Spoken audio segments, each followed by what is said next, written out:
भारत का पड़ोसी बांग्लादेश एक बार फिर चर्चाओं में है। शेख हसीना की तख्तापलट के बाद बांग्लादेश में हालात लगातार बिगड़ते जा रहे हैं।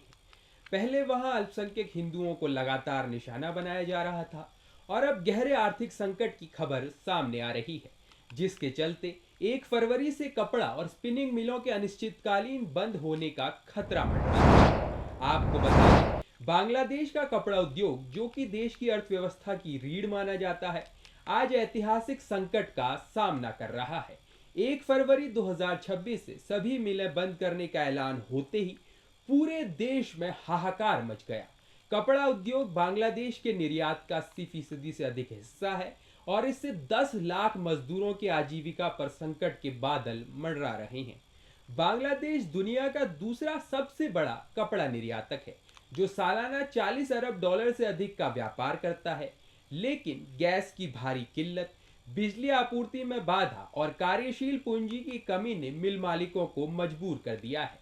Bangladesh garments manufacturers and exporters association ने चेतावनी दी है कि यदि सरकार तत्काल हस्तक्षेप नहीं करती तो लाखों परिवार भुखमरी की कगार पर होंगे। जानकारी के मुताबिक बांग्लादेश में कई कपड़ा मिलें बंद हो चुकी हैं और हजारों लोग बेरोजगार हो चुके हैं।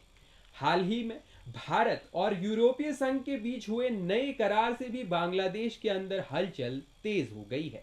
बांग्लादेश के मिल मालिकों ने भारत से धागों का ड्यूटी फ्री आयात तत्काल बंद करने, बिजली और गैस में सब्सिडी देने और बैंकों की ब्याज दर घटाने के अलावा कई नीतिगत बदलाव करने की मांग उठाई है। विशेषज्ञों का मानना है कि इस समझौते से बांग्लादेश के कपड़ा उद्योग को भारी झटका लग सकता है। फिलहाल यूरोपीय संघ के कपड़ा बाजार पर चीन, वियतनाम और बांग्लादेश जैसे देशों का दबदबा है। बांग्लादेश टेक्सटाइल मिल्स एसोसिएशन के अध्यक्ष अजीज रसैल ने राजधानी ढाका में आयोजित प्रेस कॉन्फ्रेंस में कहा, देश का कपड़ा उद्योग राष्ट्रीय संकट के कगार पर खड़ा है।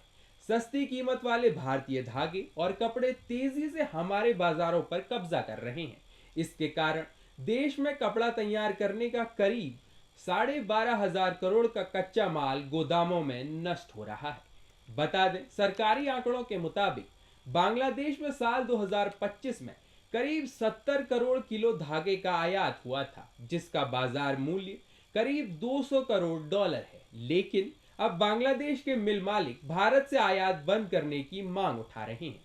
यह गौर करने वाली बात यह है कि सस्ती मजदूरी के कारण अमेरिका से लेकर यूरोप के तमाम देशों के मशहूर ब्रांड्स के ज्यादातर रेडीमेड कपड़े अब तक राजधानी ढाका और आसपास के इलाकों में स्थित इन्हीं कपड़ा मिलों में तैयार होते रहे हैं। लेकिन भारत यूरोपीय संघ मुक्त व्यापार समझौते के कारण अब इस पर बड़ा असर पड़ेगा। बता दें, शेख हसीना सरकार के सत्ता में रहने तक भारतीय धागों और कपड़ों से रेडीमेड ड्रेस बनाकर बांग्लादेश ने दुनिया में कपड़ों के कारोबार के करीब 10% हिस्से पर कब्जा कर लिया और वो चीन के बाद दूसरे नंबर पर पहुंच गया था। कपड़ों के निर्यात का कारोबार लगातार आसमान छू रहा था। यहां बनने वाले कपड़ों को अमेरिका और यूरोप के बाजारों में भेज दिया जाता था। यूरोपीय बाजारों में भारत की एंट्री के बाद बांग्लादेशी निर्यातकों को वहां से काम समेटना पड़ सकता है, जिसका असर विदेशी मुद्रा भंडार और जीडीपी पर पड़ेगा। इस साल की शुरुआत में ही बांग्लादेश में निर्यात में भारी गिरावट दर्ज की गई थी। बता दें, साल 2025 में अंतरिम सरकार के मुखिया मोहम्मद यूनुस के चीन दौरे पर जाने और वहां भारत के पूर्वोत्तर हिस्से को अलग थलग करने की चेतावनी के बाद भारत ने बांग्लादेश की ट्रांसशिपमेंट की सुविधा बंद कर दी थी। इसके बाद बीते साल अप्रैल में अमेरिका के नए राष्ट्रपति डोनाल्ड ट्रंप ने नई टैरिफ नीति लागू की थी, जिससे अमेरिकी बाजारों में बांग्लादेश के उत्पादों पर 35% टैरिफ लगाया गया था। उस वक्त भारतीय सामग्री पर 25% टैरिफ था, जिससे अमेरिका के कपड़ा बाजार में भारत को बढ़त मिल गई और बांग्लादेश का विदेशी व्यापार घाटा बढ़ गया। भारत फिलहाल करीब 36.7 अरब डॉलर के कपड़ों का निर्यात करता है, जिसमें यूरोपीय संघ का हिस्सा महज 7.2 अरब डॉलर है। लेकिन नए समझौते से आने वाले सालों में इसके कई गुना बढ़ने की संभावना है।